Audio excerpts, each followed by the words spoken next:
Quando se pensa em games feitos por youtubers brasileiros, não existem tantos que vêm à nossa mente, mas geralmente lembramos de projetos de sucesso, como A Lenda do Herói dos Castro Brothers, feito com uma atenção e carinho excepcional por parte dos criadores e desenvolvedores. Também recentemente vemos o hype absurdo com o game Ordem Paranormal, inspirado no RPG do youtuber Cellbit. Ambos os casos provaram que existe um grande interesse na produção de jogos brasileiros, mas sobretudo, eles desbravaram um caminho muito importante para a criação de jogos no nosso país. Porém, a verdade é que para cada caso de sucesso, existem incontáveis fracassos. É uma lógica bastante simples. Para existir um acerto, precisa primeiro de uma tentativa. E uma tentativa de sucesso em um mercado tão disputado quanto o dos videogames é uma exceção e não uma regra. Mas existe um caso específico de fracasso que foge a qualquer regra imaginável. Não só pela sua bizarrice por trás, mas pelo tamanho da promessa que ele representou e principalmente por ele ter sumido. Simplesmente desaparecido, deixando quase nenhum rastro.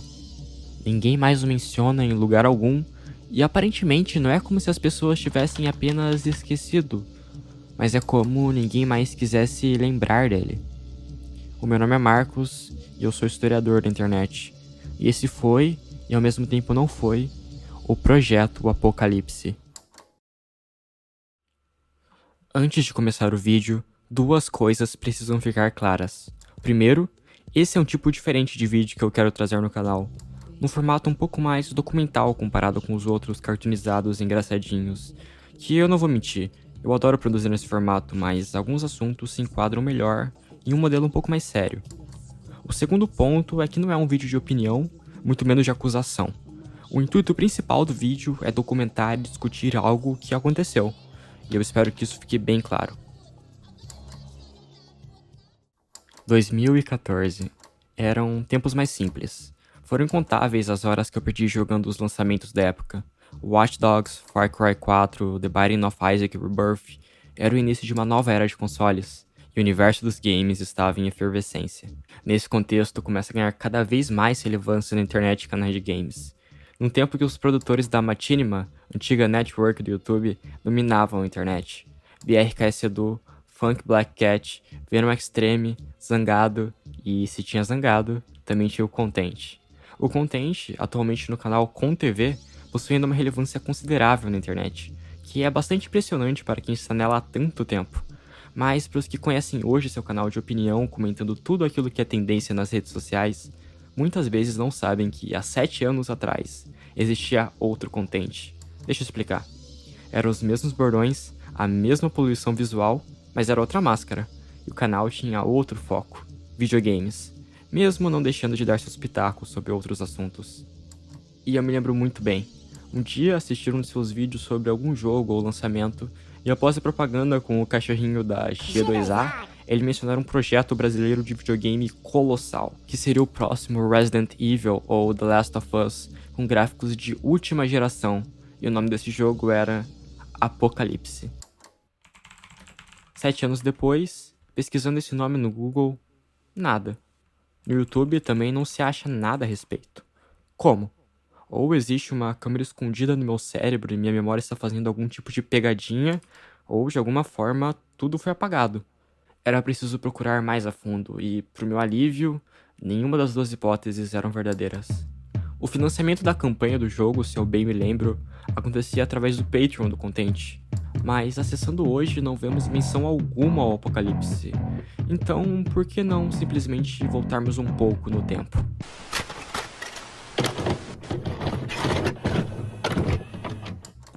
A página do Patreon do Content foi criada no início de 2014. Com ainda poucos apoiadores, ela prometia ser um consórcio de jogos. Você ajudava com uma pequena quantia de 1, 5 ou 10 dólares ao mês e concorria a jogos. Havia a afirmativa que o grande fim da campanha era criar algo análogo a uma emissora de televisão dentro de seu canal no YouTube, a TV Content. E, embora não fosse citado nominalmente, o primeiro jogo de ação brazuca. Não apenas isso, mas também que esse jogo teria uma experiência superior a jogos como Assassin's Creed, The Last of Us e Resident Evil. É preciso abrir um parênteses aqui, pois já havia antes de 2014 uma série de jogos nacionais de ação, como Oniken, Dungeonland e Altar Somewhere, para listar apenas alguns, já que vimos alguns indícios da pretensiosidade que esse projeto tinha. Porém, é em março de 2014 que ocorre a primeira menção do nome Apocalipse. Na barra de Milestone Goals do Patreon, ou seja, as metas de arrecadação, a primeira etapa do projeto de desenvolvimento ocorreria quando as arrecadações chegassem à quantia de $2.000 por mês, o que hoje seria equivalente a algo em torno de R$10.000 mensais. Segundo as informações apresentadas, a etapa 1 consistiria na criação de esboços e conceitos para o futuro jogo, consoante a sua divulgação. Já a segunda etapa, que seria alcançada com a arrecadação de $4.000 mensais, cerca de R$20.000 na cotação atual, seria relacionada à produção e edição de trailers. Durante o anúncio desse projeto, o youtuber postou em seu canal uma entrevista com o escritor do jogo. No caso, ele mesmo. Esse vídeo, porém, foi perdido, e eu fiz o que pude para tentar buscá-lo, tendo em vista que ele foi uma forma de divulgação recorrente, mas todo esforço foi em vão. Em abril surgem as primeiras imagens do projeto. Tais imagens geraram futuramente uma grande polêmica, que em breve será discutida. Ainda em abril, duas informações relevantes surgem. A premissa do jogo se baseia em personagens que buscam sobreviver ao fim do mundo segundo a Bíblia, e o game deveria ser produzido fora do país, por uma desenvolvedora de renome, segundo ele, porém, encabeçado por uma equipe brasileira. Deixando bem claro, não há qualquer citação de desenvolvedoras ou publishers, sejam nacionais ou estrangeiras, muito menos qualquer nome de artistas, designers, programadores, compositores ou qualquer brasileiro que poderia vir a atuar no desenvolvimento desse game. Algo que também chama atenção é o que se lê após um breve resumo do projeto, pedindo para que quem não tinha cartão de crédito, que pedisse um para seus pais ou familiares para contribuir. Ao longo das semanas, o número de patrocinadores e a quantia arrecadada aumentava, porém ainda estava muito longe da meta estipulada. Por volta de maio, surgiu o primeiro e único trailer do jogo. Em agosto, a quantidade mensal arrecadada chegava a quase $300. Em julho de 2015, quase um ano depois, o Patreon do Content ganhava quase $400 por mês. Além disto, mais informações do jogo foram inseridas.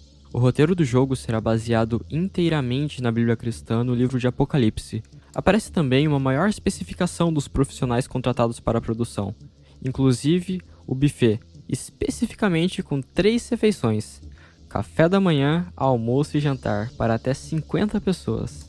E mais imagens conceituais do jogo. Porém, essas imagens não são mais acessíveis, embora exista algo muito curioso na origem delas. E é isso. A última menção no Wayback Machine é de julho de 2015, porque em 2016 o nome Apocalipse se referindo ao game não era mais mencionado em lugar algum. Quase todos os vídeos dessa época foram deletados, sobrando apenas alguns da segunda metade de 2015. Porém, somente os vídeos de 2016 em diante parecem ter sido mantidos, mas não todos. Até porque nessa época o canal postava mais de um vídeo diariamente. Mas dentro dos vídeos que foram mantidos, há uma série abordando temas como superbactérias, o fim da internet, o planeta Nibiru e coisas do gênero. Adivinhem, os senhores e as senhoras, o nome dessa série de vídeos? Sim.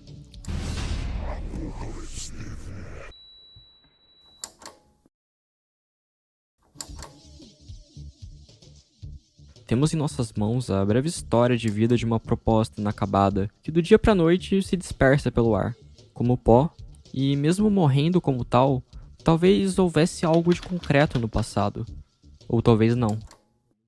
Começando pelas imagens. No slide do Photobucket do Patreon, é possível ver 4 imagens supostamente do jogo.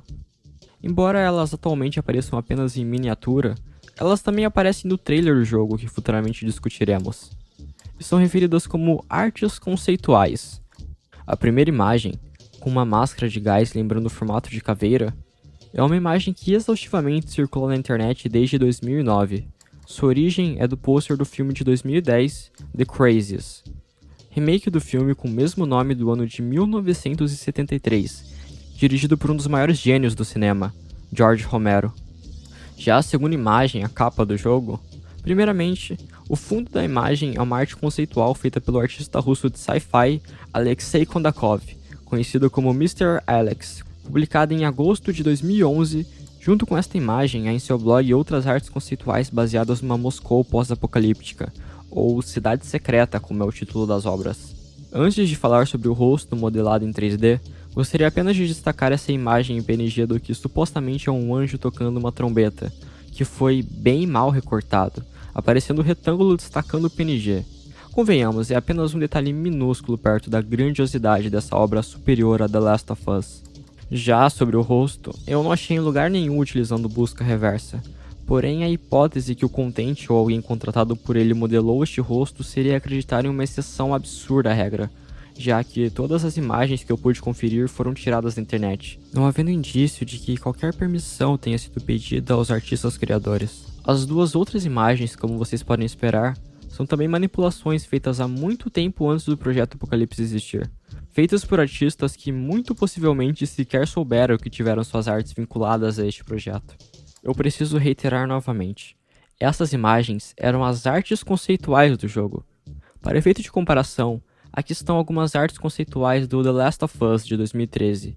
Elas deixam clara a ambientação do game, os personagens e dão alguma noção de como poderia ser sua jogabilidade. Agora comparem com isso.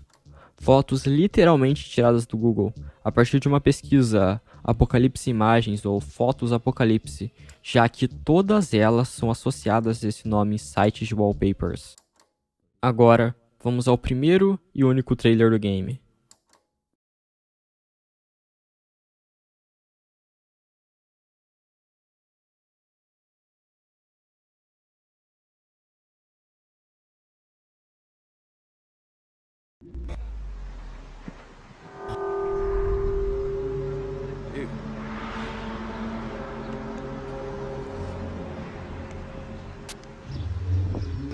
Did you guys hear that?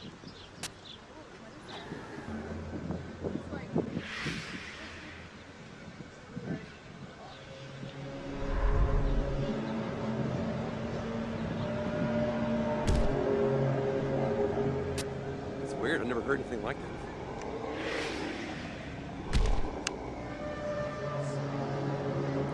Where's it coming from?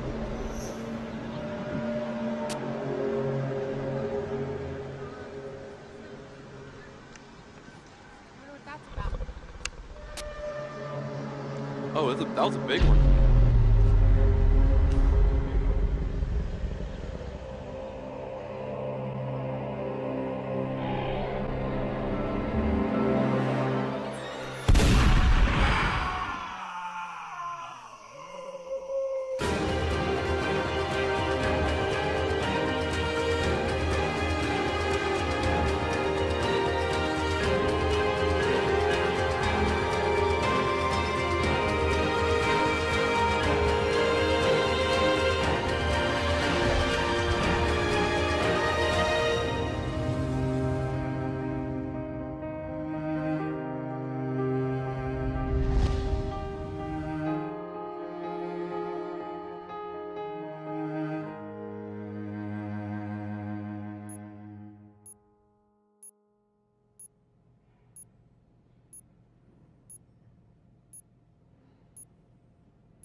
E esse, o tal jogo que é melhor que o God of War 4 de usuário para ter uma ideia de como fazer.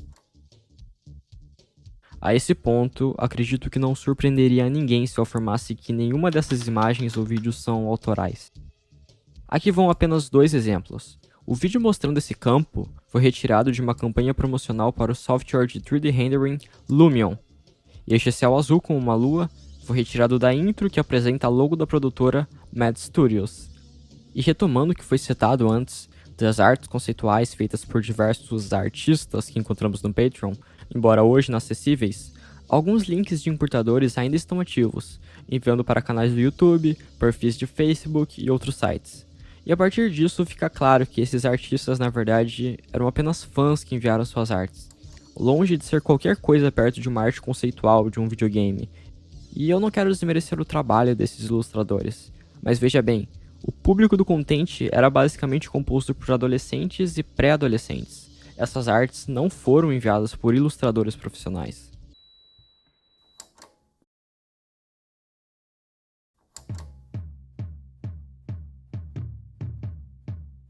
Como provado, não houve nada de sólido que sustenta a existência desse videogame fora da palavra de um influenciador para sua comunidade. Mas eu gostaria de fazer um pequeno exercício de criatividade, o que alguns autores chamam de história alternativa ou ficção especulativa. O que aconteceria se o Content conseguisse alcançar a meta de 2 ou 4 mil dólares? Para ter alguma resposta, é preciso primeiro entender o básico de como funciona a produção de videogames AAA, jogos de altíssimo custo de produção, categoria da qual o jogo afirmava ser. Antes de tudo, é preciso de uma desenvolvedora, segundo o Content, uma de renome. Bem, que tal uma especialista em jogos de ambientação pós-apocalíptica como a Naughty Dog, criadora da franquia The Last of Us e Uncharted. O jogo será encabeçado por brasileiros, então, adeus Neil Druckmann. O Content entrará em seu lugar, como roteirista e diretor. Além de todos os supervisores e diretores em suas respectivas áreas, mesmo contratados pela empresa, não farão parte do projeto, já que um time brasileiro ocupará seu lugar, gerando obviamente mais gastos. Agora é preciso encontrar uma publisher para financiar essa presepada. Não antes do desenvolvimento do jogo estar no estágio apresentável, digamos assim, além dos incontáveis milhões de dólares gastos no marketing e divulgação. Na verdade, não, porque embora o marketing fosse finalizado na etapa 3, a etapa 2 do Patreon já dá conta da produção de material para divulgação. Segundo o Content, 4 mil dólares por mês é o suficiente para uma das partes mais importantes da promoção. Se compararmos com The Witcher 3, que teve 35 milhões de dólares aplicados no marketing, são apenas 8.750 meses de financiamento, ou 730 anos de campanha se vocês acharem melhor. Comparando com The Witcher, é claro, porque Cyberpunk 2077, da mesma empresa, CD Projekt Red, teve uma verba destinada ao marketing 4 vezes maior. Nada que 3 milênios de campanha não resolvesse. Quem sabe até lá o apocalipse da espécie humana já não tenha ocorrido. Tão delirante quanto a etapa 2 é a etapa 1. Afirmando que 2 mil dólares mensais é suficiente para bancar diretor, assistentes, contra-regras, cenógrafo, maquiador, cinegrafistas, editores, designers de som, operadores de iluminação, fotógrafo, coreógrafo, produtor executivo e extras, artista designer, animador, empresa finishing de efeitos especiais, buffet de alimentação com 3 refeições, café da manhã, almoço e jantar para até 50 pessoas. Vamos ser bastante austeros aqui. Suponhamos que não há valor de locação, transporte, água, luz, residência, etc. Vamos supor também que o buffet será feito por caridade e que todos os alimentos serão doados.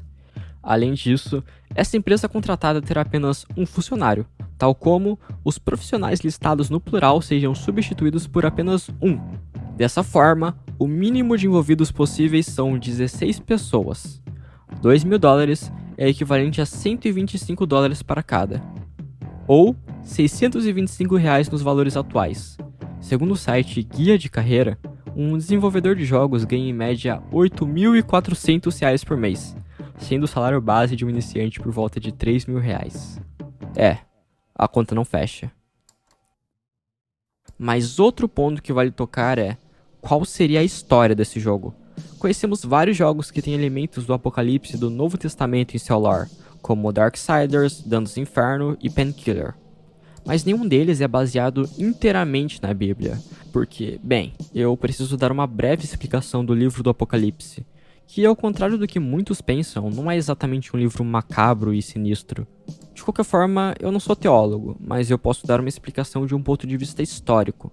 Há pelo menos 2 maneiras de interpretá-lo. Uma, você encontra exaustivamente na internet, nesses canais de curiosidades, com títulos do tipo Como será o Apocalipse segundo a Bíblia, ou O que a Bíblia diz do fim do mundo. Mas se você se interessa por uma interpretação um pouco mais contextualizada, continue assistindo. Se não, pule para a minutagem que está aparecendo aí na tela. O livro do Apocalipse foi escrito por um homem cujo nome é João e estava vivendo possivelmente exilado na ilha de Patmos, por isso chamamos ele de João de Patmos. No capítulo 1 é apresentado o intuito do livro, apresentar as profecias de eventos que estariam próximos, além de aconselhar sobre os vícios e pecados de seus destinatários, as 7 igrejas que haviam na Ásia. O livro foi escrito por volta do 69º ano da era cristã. num período onde cresceu o número de praticantes do que hoje chamamos de cristianismo primitivo, os primeiros cristãos da história, e mais, o início de sua perseguição por parte do Império Romano. As profecias do Apocalipse são referências diretas das profecias do Velho Testamento e de outros livros apócrifos, como o de Enoque. A exemplo, os 4 cavaleiros citados no capítulo 6 vêm do livro de Zacarias, ou das criaturas com diversos chifres e cabeças que subiam no mar, consoante as profecias de Daniel. Porém, essas profecias agora se consolidaram sob um novo contexto, a vinda de Cristo e o sacrifício do Cordeiro, como o livro chama a paixão de Jesus. O cerne do livro é o novo dilema que esses seguidores de Cristo teriam de enfrentar num futuro próximo: cultuar a Cristo e poder ser torturado e morto por Roma, ou negar a sua fé para poder viver em paz. Alguns elementos, geralmente associados ao fim dos tempos, reforçam essa interpretação, como a besta e seu número, 666. Segundo o livro, seria um número de homem e seria possível calculá-lo. E de fato, é possível. No alfabeto hebraico, tal como no grego, os números eram representados por letras, e qualquer nome então poderia ter suas letras somadas. O meu, por exemplo, Marcos, corresponderia a 406. E qual nome quando somado daria 666? O do imperador Nero, cuja tradução de seu nome grego para o alfabeto hebraico somava exatamente esse número. Embora outras escrituras encontradas apresentassem 616 como número da besta. Isso se dá simplesmente porque essa é a soma de Nero César em alfabeto latino ao invés de grego. Diversas passagens são formas proféticas de representar Roma, em meio a todo o seu poder e a necessidade de adoração de seus líderes. Me desculpe por me alongar tanto. Então, com base nisso tudo, simplesmente não faz sentido fazer um jogo baseado no Apocalipse bíblico. Depois disso tudo, que lições resta tirar dessa história? Somente o homem por trás da máscara de contente sabe as reais intenções que ele teve ao fazer o que fez. Podemos supor o que quisermos, mesmo baseado em provas, mas ainda há uma possibilidade muito remota de tudo isso ter sido feito de boa fé, como a imaginação fértil de uma criança. Na idade que eu conheci pela primeira vez o canal do Contente, eu também tinha o sonho de fazer meu videogame. Obviamente, não qualquer videogame, mas o maior já feito. Eu sei, o Contente era adulto e os motivos provavelmente foram outros. Mas se podemos imaginar um universo em que algo do jogo fosse realmente executado, também podemos imaginar um que o projeto saiu de uma vontade legítima de alguém, uma vontade de abrir portas para uma nova geração, mesmo que no final esse projeto tivesse que ser esquecido para que novas portas não fossem fechadas. Pelo menos é assim que eu vejo. Um dos motivos para que não haja hoje uma memória do que o Apocalipse foi, não é medo de haters ou de qualquer tipo de represália, mas uma preocupação justificada para que esse fato não servisse de exemplo para desmerecer novos projetos. Pelo menos hoje, podemos estar menos preocupados, porque outras pessoas pavimentaram um caminho de desenvolvimento de jogos no Brasil. E esse é o outro lado da história, das pessoas que gastaram incontáveis horas para produzir os jogos que amamos. A lição que aprendemos pode ser resumida em apenas uma frase do cientista Carl Sagan: afirmações extraordinárias exigem provas extraordinárias. Eu sei que isso pode parecer bastante evidente, até porque dizer que você vai criar o maior jogo da história sem dar indícios que isso é possível, no fim das contas, se resume a explorar a inocência das pessoas.